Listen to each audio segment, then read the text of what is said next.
Michigan ડિટ્રોઇટમાં છું હું અત્યારે, અને જેમના ત્યાં હું રહી રહ્યો છું, મારા ઓર્ગેનાઇઝરના બ્રધર છે, એમનું બહુ જ સરસ ઘર છે. ઘર તો બધાને સરસ જ છે, અને લુક એટ ધ વેધર, અને આ એમનું બેકયાર્ડ છે. અને આવું બેકયાર્ડ મને મળે એટલે મને તો ક્રિકેટ રમવાની જ મજા આવી જાય. મેં એમને કીધું આપણે સાંજે ક્રિકેટ રમીએ, તો દે સેડ હા રમીએ ચલો. અને આ લોકોને અહીંયા કોઈ ક્રિકેટ રમવાવાળું મળી જાય ને તો મજા પડી જાય છે. ન્યૂ જર્સીને ઘણી બધી જગ્યાએ બહુ મોટા મોટા ગ્રાઉન્ડ છે અહીંયા આગળ. આઈ એમ શ્યોર જગ્યા તો વધારે જ છે, માણસો થોડા ઓછા છે. એ લોકો દર રવિવારે ક્રિકેટ રમે, અને ક્રિકેટ રમે એટલે પ્રોફેશનલી ક્રિકેટ રમે. એ લોકોની ટીમો વેચાય અને પ્લેયરો ખરીદાય અને એપ્લિકેશન્સ હોય દરેક ટીમની. ટોટલ આઈપીએલ જેવો માહોલ હો અહીંયા. એવી રીતે આપણે પેલું યુનિવર્સિટી ગ્રાઉન્ડમાં ટીચ કરી નાખીએ ને એવું નહીં, but these people are crazy for cricket.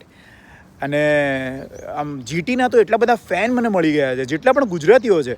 ગુજરાતમાં જીટીના જેટલા ફેન નથી ને એટલા ફેન જીટીના અહીંયા અમેરિકામાં છે, અને બાકી વિરાટ કોહલીના ફેન્સ છે. So there are two kind of cricket fans over here આઈપીએલમાં. એક જીટીના ફેન છે, એક વિરાટ કોહલીના ફેન છે, બાકી બધા ઇન્ડિયન ટીમના ફેન છે. ગંભીરને ગાળો આપે છે આપણે હારીએ છીએ એટલે અત્યારે, અને સૂર્યવંશી માટે બહુ જ પ્રોત્સાહન પૂરું પાડે છે, પણ 3 મેચમાં એ પણ રમ્યો નથી. એટલે there are so many questions. કઈ વાત પરથી કઈ વાત ઉપર હું આવી ગયો, but just want to show કે મસ્ત મજાનો માહોલ છે, અને ધ સ્કાય ઇઝ વન્ડરફુલ.